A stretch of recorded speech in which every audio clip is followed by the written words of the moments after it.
Hello, Vital Rules, and my thoughts on the WWE release people.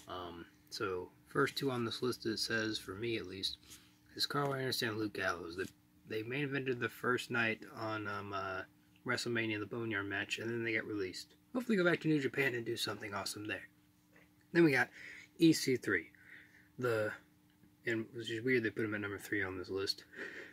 But EC3, Ethan Carter III, he was good in Impact, and then he went to NXT for a little bit. They brought him to the main roster. He did something with Dean Ambrose a little bit, but then after that he didn't do anything. They underutilized him. He was underrated, and he's the most underrated one on this list, I do believe. I think he could have done a lot more, you know. Number 4, Rusev. Now Rusev, he turned crap into gold, no matter what it was. He even went on a tank in WrestleMania, and still, he lost, but he didn't get over. So he can go somewhere else and do somewhere better once this whole thing goes over. Getting tired of hearing about it. But number 5 is Lio Rush. Lio Rush, he was a pretty good cruiserweight champion. He has some potential. He's really, really young, so I think we haven't seen the last of him in a company somewhere. 6 was Drake Maverick. He reinvented the 205 Live division. He helped out many superstars like AOP and something like being a manager. He pissed his pants on TV, so, you know, he's dedicated. So, and he did a lot of stuff in Impact. He was just that goofy guy, so yeah. He can go somewhere else and be a manager somewhere else or something like that. Number 7, Heath Slater. He's been there the longest. Look at this. Jinder Mahal and Drew McIntyre. Look what happened to them. They came in, they were 3-B, jobbers, released, came back to a champion. So if Heath Slater, baby, the one-man band, baby, or 3-B, baby, can do that, get all muscular, hopefully become champion one day. And number 8 is Eric Young. He was part of Sanity. He did great things in Impact, and they just squashed him with The Miz, with the big Sanity group. So Eric Young, I hope he goes somewhere because he was actually really good. His career, if you watched an Impact, was pretty good from being a goofy guy to being a very serious guy at the end and beating the crap out of people. Number 9, Kurt Hawkins. Now, he was released. He came back. He jobbed out a bunch. He got tag team titles, and then he got released again. So you might see him on a fellow YouTube channel that I watch. You might see him there. Number 10 is Aiden English. He was with the Vaudevillains, and then that one guy left.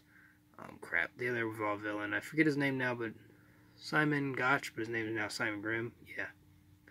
So Aiden English, he can go somewhere else. He's a good mouthpiece, and he can be a good wrestler. Number 11, Sarah Logan. They never really used her right. She was underrated a lot. She needed a better gimmick. I didn't really understand it, but hopefully she does somewhere else, somewhere better. Number 12 is Eric Rowan. He did that one angle with the Mister, which was just a fake big spider, robot spider. And they got crushed with Drew McIntyre. And then Eric Rowan got released. Hopefully he goes somewhere else and does something. I don't know. Number 13, 14 is Mike Kanellis and Maria Kanellis, the Kanellis couple. They got released. They wanted their release again when they said then they signed a deal. Then they wanted the release after that, but now they have the release. So they got a baby the first time around, got the money, came back, had a second baby, and then they worked the system kind of perfectly. So now they can take all that money and have a great family moment. Number 15 and 16 is Primo and Epico. The only most important thing I remember them doing was when they were those masked guys, the Los Matadores. Yeah, that's when I remember them doing. That was the best thing they ever did, I think. That and being with Carlito, associated with Carlito or something like that. Number 17 is Zack Ryder. He won the Intercontinental at one WrestleMania, and then he lost the next day to The Miz, I think.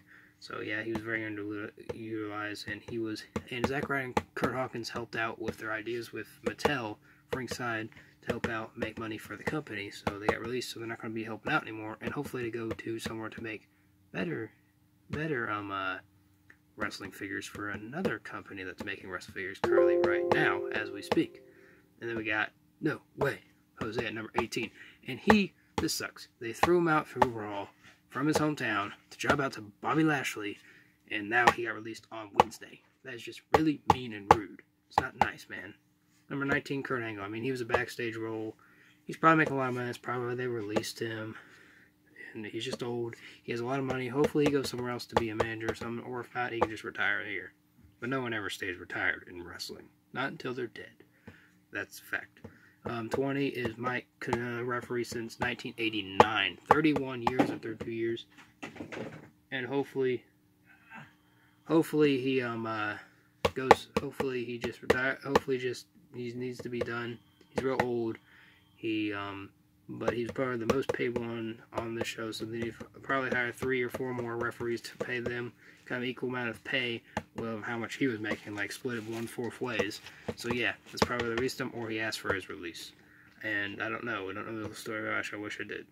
And I hope I want to know what your guys' thoughts are on